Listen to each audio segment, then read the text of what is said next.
Aujourd'hui, on fait des ongles XL artistiques tout au chablon.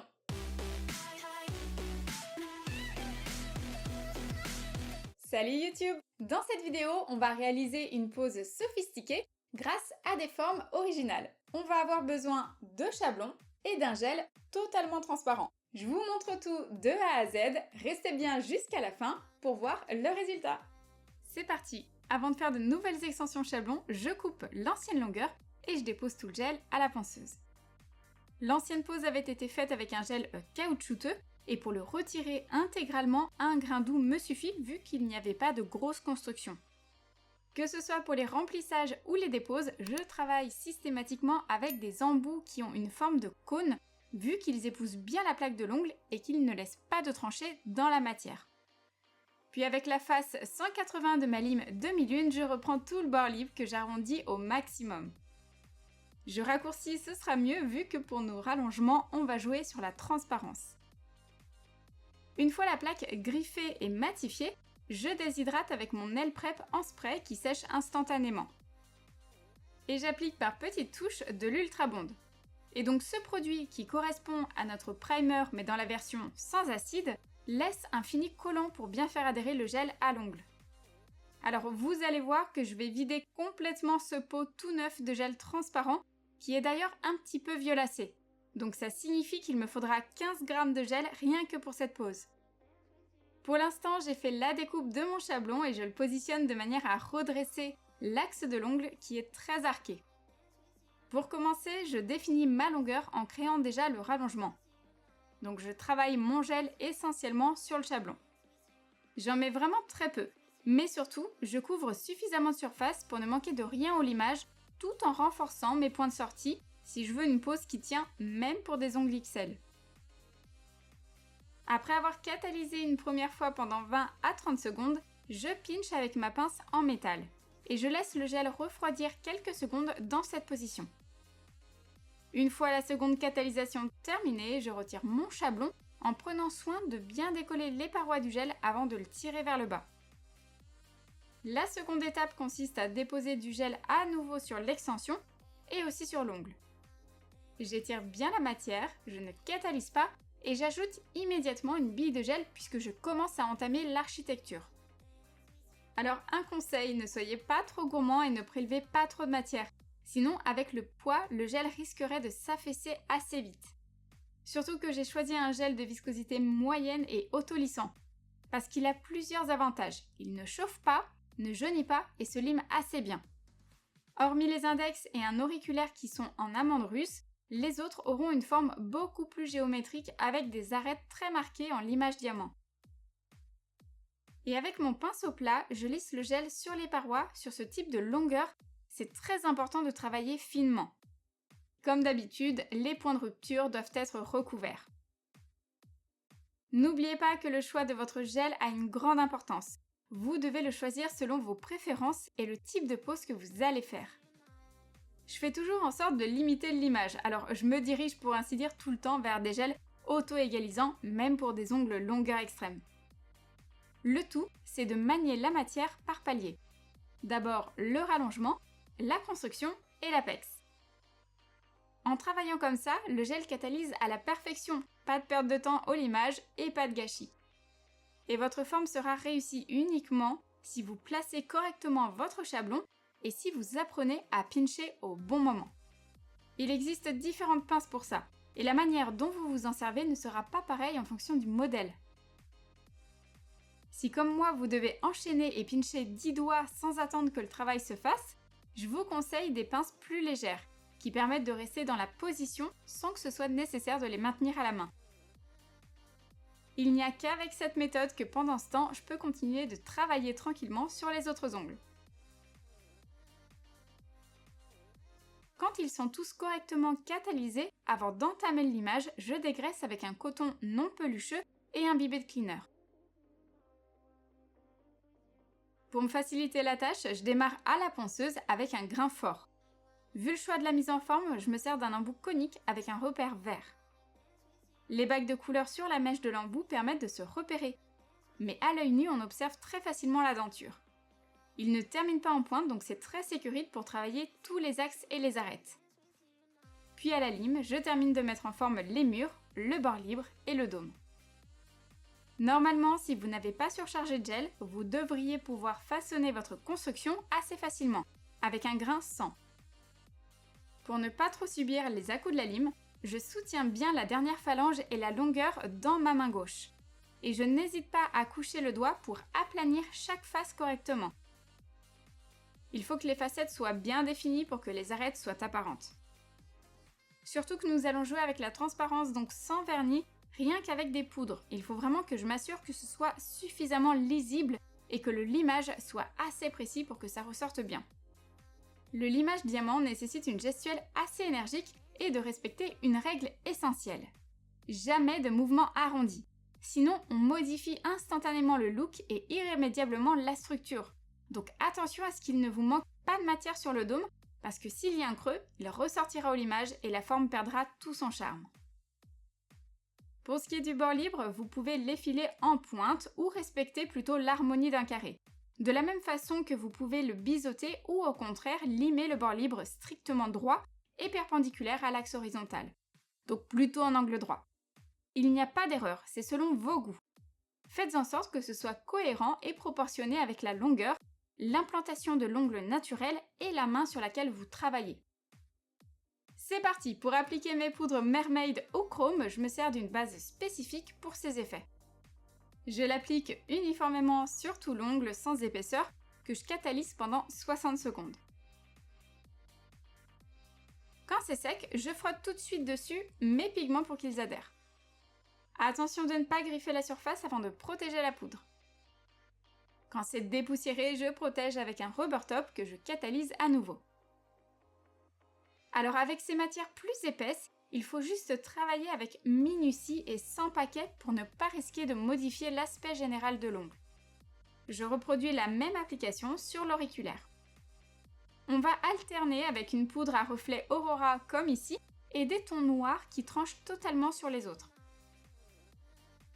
Maintenant, pour conserver l'aspect cristallin du gel de construction, j'ai choisi d'utiliser un top coat UV Protect pour ne pas qu'il jaunisse.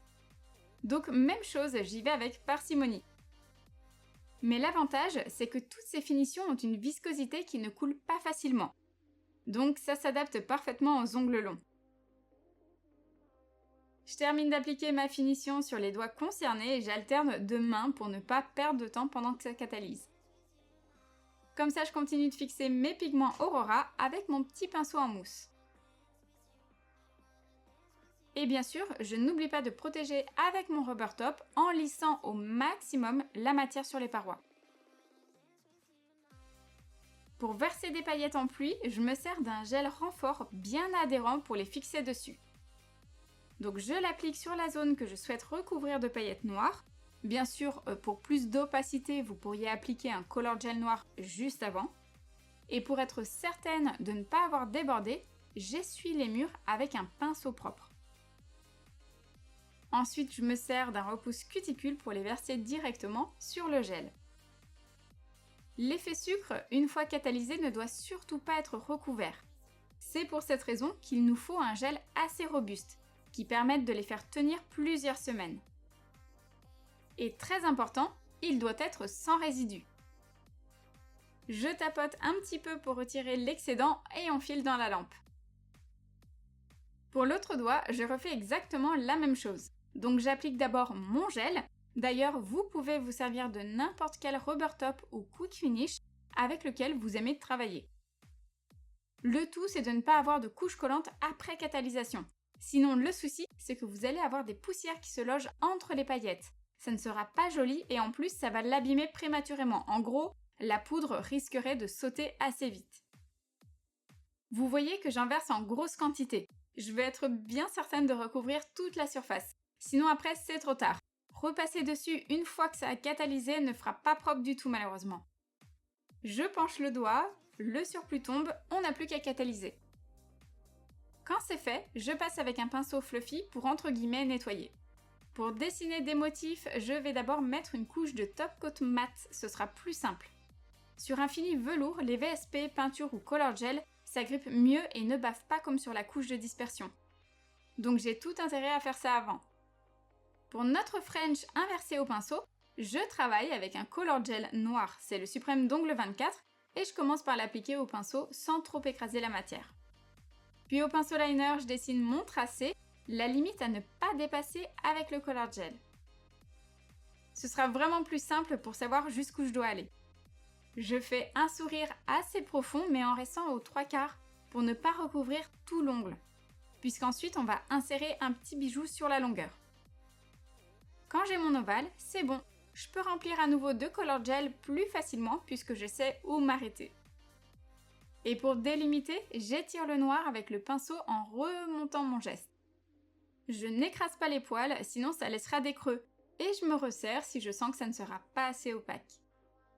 Mais n'en mettez pas trop d'un coup, sinon ça catalysera pas correctement.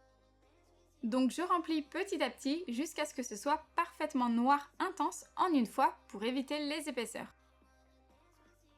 Je peaufine avec mon pinceau fin pour bien longer le repli cutané juste avant de catalyser. L'avantage de travailler sur le Finimat, c'est que le vernis ne se rétracte pas. Et pour dessiner tout le contour de la forme, je teste un nouveau gel noir qui a le liner déjà intégré.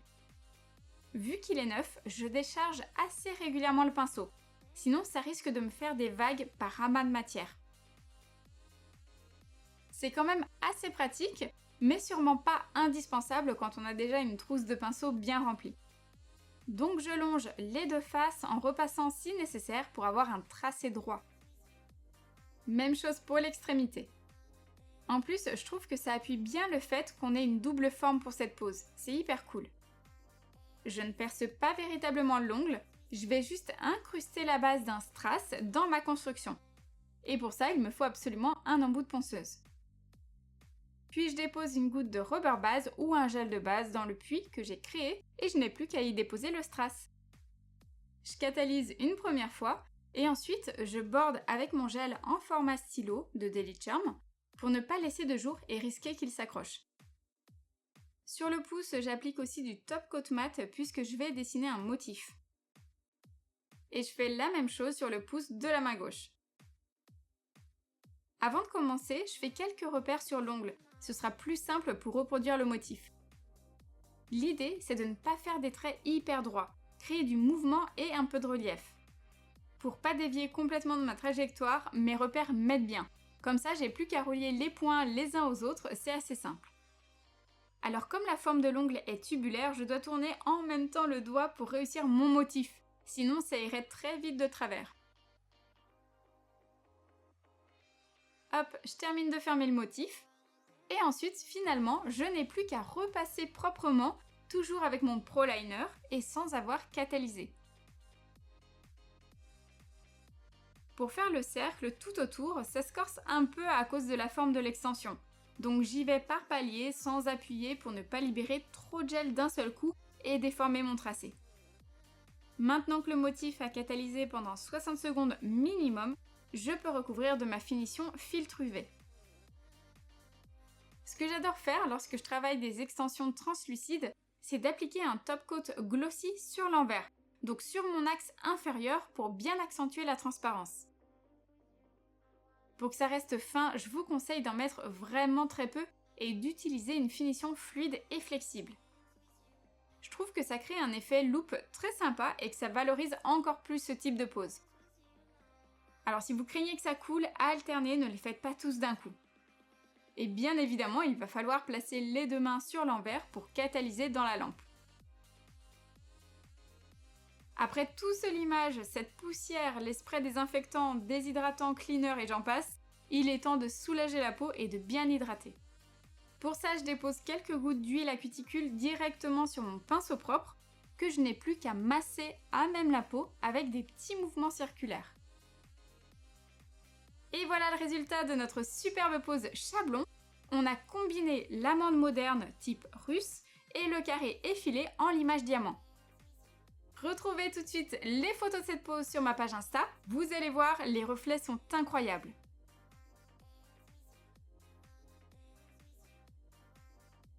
Alors, ces ongles XL, vous aimez? Dites-moi tout en commentaire. N'oubliez pas de rejoindre le club privé pour recevoir mes conseils par mail chaque dimanche. Le lien est en description. Merci à tous et nous on se retrouve très vite pour une nouvelle vidéo. Ciao!